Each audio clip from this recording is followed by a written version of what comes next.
Robert Lewandowski's story with the Polish national team has taken yet another dramatic turn. For months, the future of Poland's greatest striker seemed uncertain. What began as a disagreement over rest and recovery spiraled into open conflict with the previous coach. Lewandowski skipped key matches against Moldova and Finland, and his absence sent shockwaves through the nation. Fans wanted answers, but instead they got chaos. Lewandowski was stripped of the captaincy. A symbolic blow that cut deeper than anyone imagined. For the first time in years, his loyalty to the national side was openly questioned. Then came the change. A new coach, Jan Urban, stepped into the hot seat, carrying with him not just tactics and plans, but also the enormous responsibility of repairing fractured trust. His mission was clear: bring back Poland's most influential player and settle the leadership storm that threatened to divide the squad. The first step was a private phone call, a direct line to Lewandowski himself. The question was simple, but loaded with tension. Did he want to return?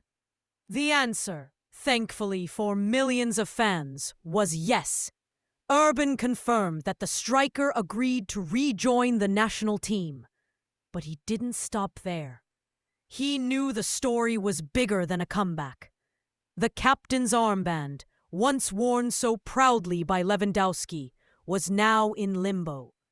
Would it return to his sleeve, or would the team move forward under the leadership of Piotr Zielinski? The decision carries weight, not just in the locker room, but in the hearts of the supporters who live and breathe every match.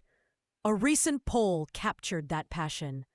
An overwhelming 82% of Polish fans demanded Lewandowski's reinstatement as captain. For them, there is no debate. He is the face of Polish football, the man who have carried their dreams on the world stage, and no one else commands that level of respect. Yet football isn't just about fans. Inside the squad, opinions may differ. Urban admitted he intends to consult with both Lewandowski and other key players, including Zielinski, before making his final call. Leadership, after all, is not only about talent, it's about unity. The stakes couldn't be higher. Poland's upcoming fixtures demand focus, not distractions. A divided locker room could spell disaster. While a strong, unified team led by the right man could ignite new hope, Lewandowski's presence alone transforms Poland's attack.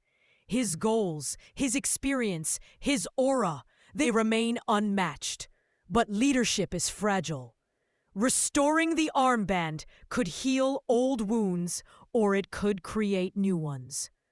Urban knows this, and that's why he's walking carefully, balancing between fan expectations, player sentiments, and his own authority as coach.